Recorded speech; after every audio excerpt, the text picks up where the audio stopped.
បាទសួស្តីអ្នកទាំងអស់គ្នាឥឡូវយើងមកជួបពីការធ្វើការបរិសង្ហានៅក្នុងរោងពុម្ពមួយនៅខាងភ្នំពេញឥឡូវកំពុងដំកັບសភៅ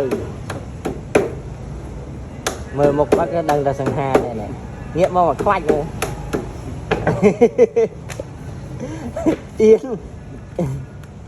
អៀនកាមេរ៉ាដែរ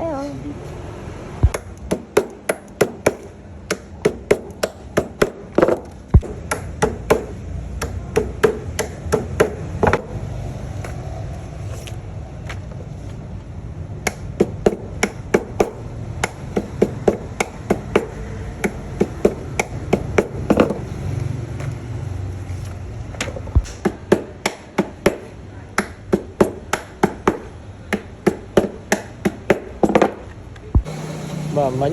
ដំណាក់កាលវាយខប់កັບឥឡូវកាត់តម្រឹមវាពូលកបិតនេះទៅណូណាដាក់មកដាច់មកដាក់ដៃយកដាច់តែហ្នឹងយើងឆ្លៀងវាអត់បាទយើងធ្លាប់ឆ្លៀងវាអត់ឡូវហ៎សលៀងតែដោះសលៀងតែរឹលដោះសលៀងអូអាហ្នឹងវាមានហប់ចំនួនប្រហែលក្បាលប្រហែលស្លឹកបន្តិចទេហ៊ានដាក់ច្រើនតែកន្លែងអូតែកប់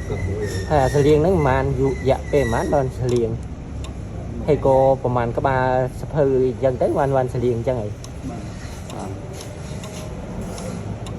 ដៃកុំគៀកពេលគេក៏តែ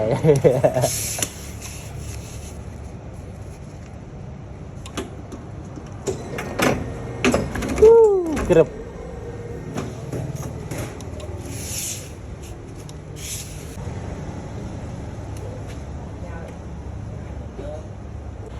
យកស្លាយមកខាង